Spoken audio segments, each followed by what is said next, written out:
बिस्मिल्लाहिर्रहमानिर्रहीम। अस्सलामुअलैकुम। उम्मीद करता हूँ कि आप सब खैरियत से होंगे और आप सब के लिए दुआ गो हूँ कि अल्लाह पाक अपनी हिफ्ज़ व अमान में रखते हुए आसानियों का मामला आपके साथ रखे। इस दुनिया में रहते हुए इंसान हमेशा लर्निंग की कैफियत में रहता है, सीखने की हालत में रहता है। और जो शख्स इस दुनिया में रहते हुए अपने आप को अक्ल कुल नहीं समझता, अपने आप को हर चीज़ का माहिर नहीं समझता, बल्कि वो हर चीज़ को सामने रखते हुए उसका एक स्टूडेंट समझते हुए लर्निंग की कैफियत में होता है, सीखने की हालत में होता है, उसके लिए बहुत ज़्यादा आसानियाँ होती हैं। क्योंकि अगर वो अच्छे तरीके से कोई चीज़ मुकम्मल कर जाएगा तो वो कामयाब भी तसव्वुर होगा और उसमें से बहुत सारी चीज़ें भी उसे सीखने को मिल जाएंगी, बहुत सारे नए तरीके उसको मिल जाएंगे। और खुदा न खास्ता किसी काम को किसी शोबे में वो नाकाम भी हो जाएगा, तब भी उसमें से बहुत सारी पॉजिटिव चीज़ें भी उसके सामने आ जाएंगी और बहुत सारी नेगेटिव चीज़ें ऐसी होंगी जिनका उसे पता चल जाएगा कि ये छोटी छोटी गलतियां थीं जिनकी वजह से मैं शायद अपनी मंजिल पर नहीं पहुंच सका, अपने काम को मुकम्मल नहीं कर सका।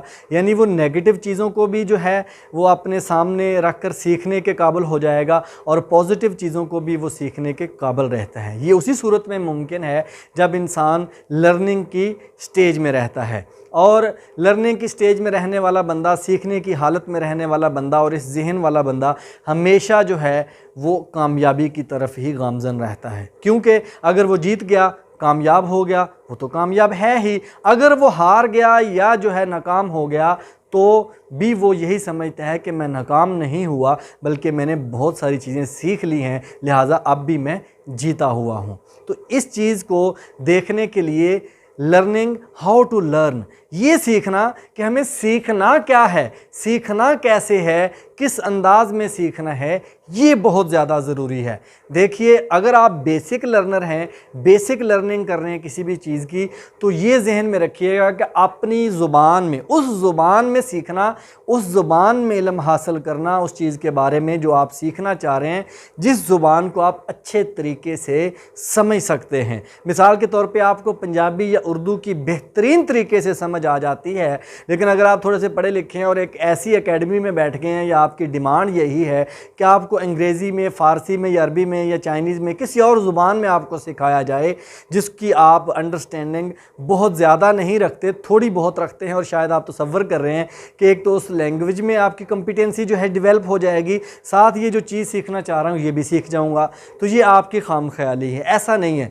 जो आपकी ज़ुबान है, जिसको आप अच्छे तरीके से अंडरस्टैंड कर सकते हैं, उसमें सीखने की कोशिश कीजिए। और इसको आर मत समझिए कि मैं अंग्रेज़ी में नहीं सीख रहा या मैं इंटरनेशनल किसी ज़ुबान में नहीं सीख रहा, मैं तो लोकल ज़ुबान में सीख रहा हूँ तो ये मेरी शायद इसमें बेइज्जती है। नहीं, ऐसा नहीं है। आप उस ज़ुबान को प्रेफरेंस दीजिए जिसको आप अच्छे तरीके से अंडरस्टैंड करते हैं, फिर आप ज़्यादा सीख पाएंगे। दूसरी चीज़ ये कि आपका लर्निंग वाला एटीट्यूड भी होना चाहिए।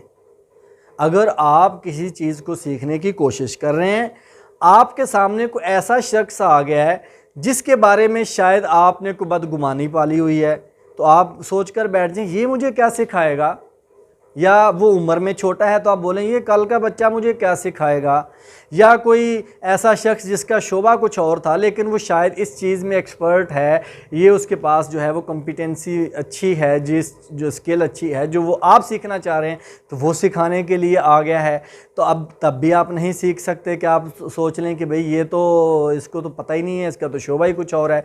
जब आप सिखाने वाला जो सामने मौजूद है उसके बारे में बदगुमान हो जाएंगे तब भी आप नहीं सीख सकते।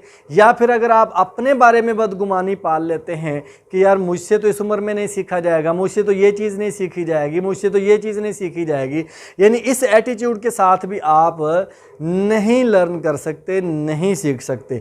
इस चीज़ से भी बाहर निकलना पड़ेगा, यानी लर्निंग एटीट्यूड रखना पड़ेगा अपने बारे में भी कि मैं सीख सकता हूँ, मैं कर सकता हूँ, और जो सामने सिखा रहे हैं उनके बारे में भी अच्छी राय रखनी पड़ेगी लर्निंग एटीट्यूड के साथ कि भाई ये अगर अगर आया है तो सिखा सकते हैं।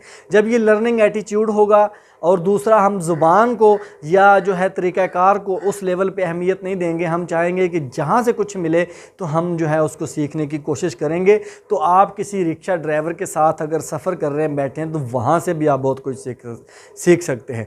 किसी कसाब की दुकान पर गए हैं, किराने वाले की दुकान पर गए हैं, कपड़े वाले की दुकान पर गए हैं, इवन क्या आप ये जो पक्षीवास होते हैं, झोंपड़ियों वाले होते हैं, उनके पास से गुज़रते हैं, उनके पास बैठते हैं या उनके साथ कुछ वक्त बिताते हैं। बच्चों के साथ आप उठते बैठते हैं, नौजवानों की महफ़िल में उठते बैठते हैं, बुज़ुर्गों के साथ उठते बैठते हैं, किसी भी महफ़िल में आप बैठते हैं, किसी भी आप एनवायरनमेंट में रहते हैं। अगर आप बहुत ज़्यादा प्रोटोकॉल माइंडेड नहीं है कि भाई एक स्पेसिफ़िक वे में कुछ चीज़ें होंगी तभी मैं सीख सकता हूं, और दूसरा आपका लर्निंग वाला एटीट्यूड है, आपका एटीट्यूड लर्निंग वाला है, तब आप किसी भी महफ़िल से, किसी भी शख्स से बहुत कुछ सीख सकते हैं।